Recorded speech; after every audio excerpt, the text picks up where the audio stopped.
rambu-rambu, ya, aturan atau rambu-rambu aturan yang memberikan arahan kepada kita sebagai manusia. Kemudian sifat malu pengendalinya, nah, nanti lebih jelas akan kita rinci. Sifat malu itu adalah pengendali dari amal soleh. Jadi tadi kan akal, agama, rasa malu, dan amal soleh. Dan rasa malu sebagai pengendali daripada amal soleh, gitu Pak. Nah, amal soleh itu sendiri adalah buah dari akal memahami agama dan pengendali sebagai malu sebagai pengendali daripada diri kita. Jadi kesemuanya itu amal soleh adalah buah. Kalau kita bisa analogikan bahwa amal soleh adalah cerminan dari sebuah akal, agama, dan rasa malunya manusia, maka timbullah amal soleh. Nah, kemudian mari sama-sama kita pahami yang dijelaskan oleh Al-Imam Ibnu Hajar Al-Asqalani dalam kitabnya As-Shalibat. Dikatakan bahwa jauharun ruhaniyun khalaqahullahu ta'ala muta'allaqan bi badilil insan yu'rafu bihil haqqu wal batil. Akal di sini adalah bagian dari permata rohani kita, permata dalam diri kita, dan ini ciptaan Allah. Akal ciptaan Allah. Jadi yang menciptakan akal ya Allah, begitu. Kemudian yang berada dalam jasad kita untuk mengetahui sesuatu yang hak dan yang batil itu akal masing-masing. Manusia bisa mengetahui ini yang benar, ini yang salah, ini yang hak, ini yang batil, itu akal yang punya peran gitu. Jadi akal itu sebuah alat agar kita ini bisa memahami yang hak dan yang batil, yang benar dan yang salah gitu. Kalau orang yang nggak berakal, dia kan nggak bisa bedakan mana yang baik, mana yang buruk kan gitu. Gitu. Itu permata yang pertama adalah akal. Yang kedua, yang Allah karuniakan kepada kita adalah agama. Agama adalah aturan atau norma yang mengarahkan akal. Jadi agama fungsinya mengarahkan akal. Karena akal tanpa agama akan liar ya akal. Jadi agama ini punya fungsi mengarahkan akal, gitu. Untuk menerima hal-hal yang baik. Ketika bicara akal tadi kan mengarahkan perkara yang baik dan buruk. Dari mana tahu perkara baik dan buruk? Agama yang mengarahkan. Jadi yang menentukan aturan ini baik, ini tidak baik, itu agama. Jadi akal ini tanpa ada agama dia nggak akan mampu membedakan mana yang baik, mana yang buruk, karena memang tidak ada agama yang mengarahkan. Jadi agama ini punya peran penting Pak, untuk membimbing, mengarahkan akal agar punya pemikiran-pemikiran dan nanti akhirnya buahnya amal soleh gitu. Ya. Tanpa agama, tadi saya katakan lagi, akal ini tidak punya arahan, sehingga bisa saja yang batil menjadi hak, yang hak menjadi batil. Tuh. Makanya nggak cukup ketika seseorang berakal namun tanpa agama, ya hidupnya tidak akan terarah. Karena dengan adanya agama itulah yang mengarahkan akal. Ya. Nah, pantas agama menjadi pedoman bagaimana manusia menjalani kehidupannya, bagaimana mengendalikan syahwat dan nafsu. Agama. Tadi saya katakan manusia Allah ciptakan dengan perangkat yang lengkap. Akal, kemudian syahwat dan hawa nafsu. Nah, akal, syahwat serta hawa nafsu ini tanpa ada agama yang mengarahkan, maka manusia bisa jadi kembali ke tempat serendah-rendahnya, sebagaimana tadi dinyatakan dalam surat ini. Gitu. Kemudian tentunya, gitu ya, akal sehat akan mengarahkan kita dapat menerima agama. Jadi seseorang yang memiliki akal sehat pasti menerima agama. Setelah dia menerima agama, maka fungsi akal tadi yang mengarahkan, mengendalikan adalah agama. Jadi akal yang sehat inilah yang dibutuhkan. Jadi mungkin nggak semua orang mungkin, ya, semua orang punya akal. Tapi tentunya akal yang sehat dan tidak sehat ini yang bisa dan tidak bisa menerima agama. Ketika dakwahnya Rasul, semua manusia yang beliau dakwahkan itu kan seluruh manusia, Pak. Karena Rasulullah itu diutus untuk semesta alam. Jadi bukan hanya untuk orang Arab. Nah, jadi permasalahannya kenapa banyak orang yang beriman dan tidak bicaranya padahal mereka sama-sama punya akal. Karena akal yang sehat dan hanif, lurus akalnya, yang bisa menerima agama. Gitu. Jadi nggak semua akal itu menerima agama. Ya, kalau memang semua akal bisa menerima agama, seluruh manusia semesta alam ini agamanya apa? Islam. Nah, kemudian dengan adanya agama, akal yang sehat dan pada akhirnya menerima agama, itulah yang akan memberikan ketenangan batin seseorang. Karena hidup tanpa agama pasti tidak akan tenang. Agama ini adalah rambu-rambu atau norma dalam kehidupan kita. Sehingga ketika orang punya agama, setidaknya dia punya pegangan. Ibaratnya nggak oleng dalam hidup lah. Jadi batinnya akan tenang. Tapi kalau orang yang nggak punya agama, itu dia akan selalu gelisah karena terombang-ambing. Tidak punya pegangan dalam hidup. Mau berbuat apa dia nggak tahu aturan karena nggak punya agama. Gitu. Nah, dari mulainya dia memiliki agama, maka muncul melahirkan sifat haya, malu. Jadi dengan akal yang lurus, akal yang sehat menerima agama, dengan dia memiliki agama, maka muncul yang namanya sifat haya, malu. Setelah malu, barulah berbuahnya amal soleh. Malu ini, Pak, sebuah sifat dikembangkan oleh agama. Maaf, orang yang beragama akan memiliki rasa malu. Pantas Nabi Muhammad SAW dalam hadisnya, al-haya'u minal iman, malu sebagian dari iman. Ketika seseorang memiliki agama, maka punya rasa malu. Gitu ya. Dan tentunya kita akan kupas kembali malu itu dua, Pak. Yang menurut Ibnu Hajar al-Asqalani, malu dua, haya'un nafsiyun dan haya'un imaniyun. Haya'un nafsiyun dan haya'un imaniyun. Haya'un nafsiyun ini rasa malu yang diberikan oleh Allah pada setiap manusia.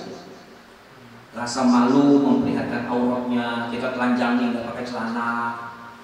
Ini namanya haya'un nafsiyun. Ya. Rasa malu untuk menutup daripada kekurangan atau aurat lah. Seperti misalnya lagi ya tadi gampangnya lah ketika kita terbuka aurat gitu, atau kita punya terbuka terlihat aurat, kita punya rasa malu. Dan rasa atau haya'un nafsiyun ini nggak diberikan oleh Allah kepada hewan. Karena hewan itu nggak ada rasa malu nafsiyun. Kenapa? Karena ya nggak ada kambing yang kelihatan kemaluannya, dia malu gitu dengan ada gitu ya. Nah itu haya'un nafsiyun hanya diberikan oleh Allah kepada manusia, tidak kepada hewan. Namun kalau haya'un imaniyun, nah, dia haya'un imaniyun, kata tadi dikatakan ayyamna al-mu'minu min fi'lil ma'asi khaufan minallah. Nih, haya'un imaniyun adalah ketika seorang mukmin mampu mencegah dirinya untuk berbuat maksiat karena takut kepada Allah, malu kepada Allah, maka rasa malu ini disebut hayaun imaniyun yang diberikan oleh Allah. Tadi kan hayaun nafsun semua manusia. Tapi kalau hayaun imaniyun hanya untuk orang-orang tertentu, enggak semua manusia, yaitu orang-orang beriman. Misal, ketika kita tidak melaksanakan ibadah, malu pada Allah, karena Allah sudah banyak berikan kita kenikmatan.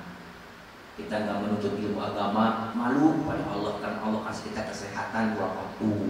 Berarti rasa malu ini sebagaimana dikatakan, malu yang demikian sebagai dari iman, punya iman. Malu kalau orang-orang misalnya enggak orang pada ibadah, kita nggak ibadah. Berarti, tapi bukan berarti malu pada akhirnya nggak melakukan gitu. Tapi dia dengan rasa malu itu termotivasi untuk melakukan kebaikan tadi. Jadi intinya hayaun imaniyun, seorang mukmin mampu mencegah dirinya untuk berbuat maksiat. Ada salah satu golongan manusia yang telah mendapat naungan di hari kiamat dari Allah. Ada 7. Salah satunya adalah orang yang memiliki rasa takut kepada Allah dan malu ketika dia berbuat maksiat kepada Allah.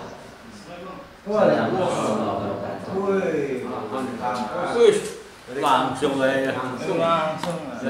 Kuliah. Nungguin dosen pulang dulu ya. Iya. Dosen pulang baru kesini. Ya. Jadi sifat hayaun imaniyun itu hanya Allah berikan kepada orang-orang mukmin, Pak. Kalau hayaun nafsiyun semua manusia gitu. Nah, dengan adanya hayaun imaniyun, manusia itu bisa memahami larangan dan perintah Allah. Maka dari itu, ketika seseorang melakukan maksiat, kemudian dia nggak jadi, gara-gara malu kepada Allah. Karena perbuatan kita, pernah mungkin saya sampaikan, ketika Rasulullah SAW didatangi oleh seorang pemuda yang pernah mungkin saya sampaikan, bertanya tentang perkara dosa, apakah Allah mengampuni dosa dia? Gitu. Rasulullah SAW, Allah Maha Pengampun. Allah Maha Pengampun. Berapapun dosa seorang hamba, yang penting dia tobat dan nasuha, pasti diampuni Allah. Si pemuda ini sepertinya tidak yakin dengan perkataan Nabi, sampai-sampai dia mengatakan, saya pasti nggak akan diampuni ya Rasulullah. Dan akhirnya Rasulullah tanya, apa dosa apa sih yang kamu lakukan? Kemusyrikan, bersekutu pada Allah? Bukan Rasul. Apa? Saya ini tertarik dengan seorang gadis yang merupakan bunga desa di kampung saya. Saya ini tertarik secara diam-diam karena saya punya profesi sepertinya gak layak mendekati dia. Dia cantik, orang berada, saya cuma penggali kubur ya Rasul. Satu ketika dia wafat dan saya yang menggali kuburnya. Dan di saat itu terlintas dalam benak saya, malam harinya saya gali kembali kuburnya. Karena saking cantiknya dan saya tergila-gila padanya, dan saya punya hasrat untuk menodainya. Dan di saat itu atas kehendak Allah, si jenazah, si mayit tadi berkata, apakah kau tidak malu kepada Allah? Aku menghadap Allah sudah disucikan, kan di Madinah. Lantas kau akan setubuhi aku dengan kain kotor, kembali kepada Allah. Apakah kamu gak punya rasa malu? Akhirnya gak jadi, Pak. Nah ini hayaun imaniyun. Ketika yang berbuat dosa, berbuat maksiat, malu kepada Allah. Nanti akan dilihat oleh Allah, akhirnya gak jadi. Kalau saja seorang manusia memiliki sifat ini, rasa malu ini, saya rasa tidak ada tuh yang namanya para koruptor ya. Malu saya mau pergi duit nih. Kalau Allah lihat nanti diadili. Itu tadi hayaun imaniyun, begitu Pak ya. Itu permata yang keberapa tuh? Rasa malu. Tiga. Ya. Yang terakhir Pak. Ya, permata yang terakhir yang Allah berikan kepada manusia adalah amal soleh. Perbuatan yang patut dan baik menurut kaidah agama, itu definisi amal soleh. Amal soleh acuannya agama. Sesuatu amal itu perbuatan soleh baik.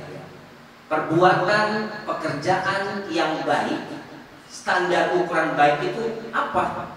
Agama. Menurut agama, aturan. Bukan menurut kita. Tadi saya sampaikan bahwa kita ini bersedekah atau sedekah ke masjid, berinfak ke masjid sekian, baik itu agama. Tapi dari hasil harta yang tidak baik, maka tidak jadi amal soleh.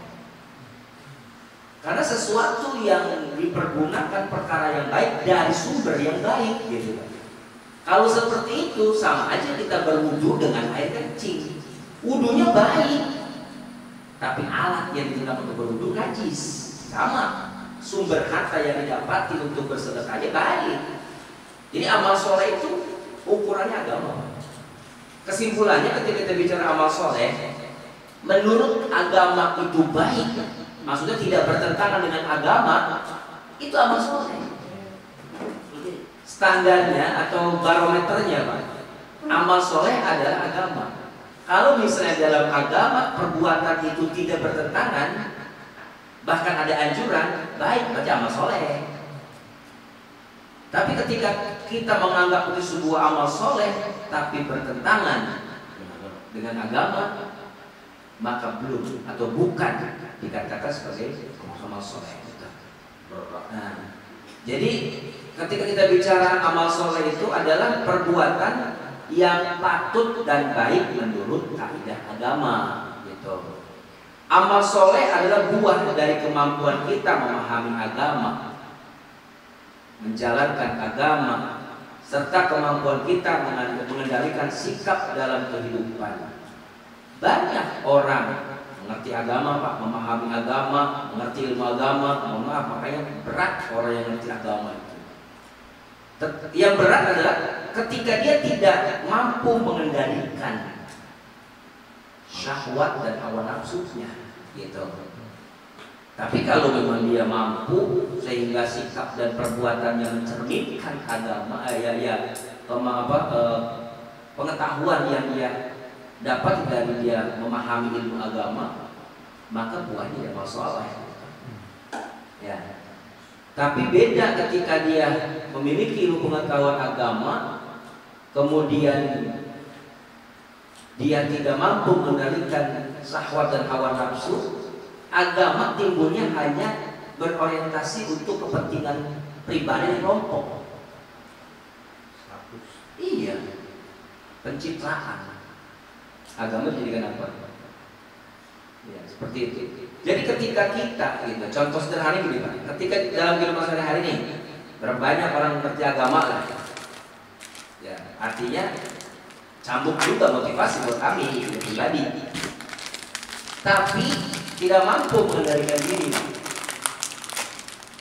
Syahwatnya dituruti, hawa nafsunya dituruti, sehingga ilmu agamanya tidak diamalkan, tapi dengan orientasi tadi kepentingan pribadi dan kelompok. Yang timbul justru malah apa? Maksiat, dosa. Saya bukan amal soleh buahnya, justru malah dosa atau maksiat. Jadi kata Nabi ada 4 permata dalam diri manusia. Yang pertama akal tadi ya, kedua agama, ketiga rasa malu, keempat adalah amal soleh. Dan ini perlu dijaga dengan baik. Jangan sampai ini hilang. Apa yang menyebabkan ini hilang? 4 perkara ini. 4 perkara ini bisa hilang dengan 4 perkara juga Pak. Yang pertama kata Nabi SAW, fal ghadabu yuzilul aqla. Rasa marah, ghadab, ya, marah-marah, emosional, ini bisa menghilangkan akal. Ketika manusia punya sifat amarah, akal sehatnya nggak berfungsi, Pak. Yang ada nafsu. Duh. Makanya ketika seseorang memiliki rasa amarah, maka akalnya hilang, permatanya itu hilang. Karena kalau akal sehat, mohon maaf, rata-rata orang emosional itu kan akal sehatnya nggak ada. Maksudnya di luar. Dia lebih menonjolkan emosional. Hawa nafsu jatuhnya kan. Itu yang pertama. Yang menghilangkan akal, permata akal itu adalah godok. Marah-marah. Ya. Makanya kata Nabi SAW, ketika kita amarah, maka jiwa kita ini, akal kita ini dikuasai oleh nafsu, syahwat. Wal hasadu yuziluddin. Tadi kan yang kedua permata adalah agama. Yang menghilangkannya adalah hasad, iri hati, dengki. Ketika seseorang memahami ilmu agama, berat. Ketika seseorang memiliki iri hati, tadi kan agama berfungsi sebagai ya aturan, norma. Ketika orang berbicara hasad, dengki, dilanggar norma itu, Pak. Kenapa? Karena dorongan lagi-lagi nafsu. Ketika seseorang sudah muncul sifat hasad, dengki, iri hati, agama ini itu hilang. Arahan yang sudah, karena ketika sudah muncul sifat hasad, iri hati, dengki, dia melanggar aturan. Yang penting, nah nanti ketika udah bicara hasad, dengki, munculnya akan dendam. Iya. Dan agama yang tadi fungsinya sebagai norma, aturan itu hilang. Udah, ibaratnya kita jangan begini. Sama seperti satu ya anekdot lah, cerita kocak yang pernah saya dengar disampaikan oleh Al-Maghfur Kiai Haji Zul MZ. Ketika seseorang taat aturan, apapun yang terjadi taat. Ini ada satu cerita lucu bahwa ketika ada seorang pengendara motor, lampu merah, dia bablas, kan nggak taat aturan, hampir oleh polisi. Stop, Mas, kenapa kau melanggar aturan? Harusnya kan lampu merah itu apa? Berhenti. Apa kamu nggak lihat lampu merah? Lihat, Pak. Terus kenapa kau bablas? Saya nggak lihat apa. Artinya aturan itu nggak begitu dalam agama. Ya berhenti, haram ya haram gitu. Nggak ada istilahnya dikit mah boleh kali. Nggak ada. 50 ya. Artinya agama pun, Pak, bukan agama yang apa ya? Ibaratnya ketika ada sesuatu yang memang rukhsah, sesuatu memang diringankan dalam agama, tapi kan lagi-lagi acuannya agama. Boleh, contoh orang lagi sakit, nggak puasa, walaupun itu wajib harus dilakukan, tapi karena sakit dan ada rukhsah dalam agama dibolehkan, ya boleh gitu. Jadi jangan merukhsah yang tanpa dasar agama. Iya, itu yang kedua. Jadi sifat iri hati, hasad, dengki itu akan menghilangkan agama dalam diri seseorang. Wa tama yuzilul haya, sifat tamak, serakah, rakus itu menghilangkan rasa malu. Orang kalau udah tamak, Pak, nggak boleh gitu tuh orang rakyat tuh. Udah nggak ada rasa malu, Pak. Tangkap ini nggak ada rasa malu. Ya namanya udah muncul rasa tamak itu. Malu yang merupakan perhiasan atau permata tadi itu udah hilang. Karena ada rasa tamak tadi. Gitu. Serakah, ibaratnya berbagai macam cara bisa dia tempuh Yang penting apa yang dia menjadi tujuan tercapai itu apa? Maka rasa malu, kalau ada rasa malu Pak, mohon maaf, ya Allah, rasanya di kita gitu ya. Ketika di dalam kehidupan ada rasa malu dalam diri kita, artinya nggak ada tamak gitu kan. Karena ada rasanya tamak inilah kadang-kadang ketidakpuasan dalam hidup sehingga muncul keserakahan. Akhirnya nggak pandang itu aturan agama lah, enggak. Kadang istilahnya malu-maluin, nggak ada rasa malu. Kalau orang-orang udah tamak itu nggak ada rasa malu. Itu yang merusak atau menghilangkan daripada permata dalam diri kita rasa malu. Yang menghilangkan adalah tamak. Wal ghibah yuzilul amal soleh. Ghibah itu, ghibah apa ya? Ghibah itu kalau kita menggunjing lah, menggunjing. Ini bisa melenyapkan, bisa menghilangkan amal soleh. Sebanyak apapun yang kita miliki amal soleh, ketika kita gemar berghibah, amal soleh itu akan lenyap dalam diri kita. Nah, maka dari itu permata dalam diri kita ada 4: akal, agama, rasa malu, amal soleh. Yang merusaknya, yang melenyapkannya, yang menghilangkannya juga 4. Ya, akal itu bisa rusak dengan ghadab, marah-marah. Adil, agama itu bisa lenyap, bisa hilang dengan apa? Dengan apa? Diri, hati, dengki. Kemudian rasa malu, haya, itu bisa hilang dengan adanya tomak, bahasa Arab tomak atau tamak ke belakang. Dan amal soleh itu bisa lenyap karena dengan sebab adanya ghibah. Makanya di sini kita harus paham bahwa Allah menciptakan kita dalam bentuk yang sempurna, dibekali perangkat yang sempurna, berbeda dari makhluk Allah yang lainnya. Nah, ini sebabnya 4.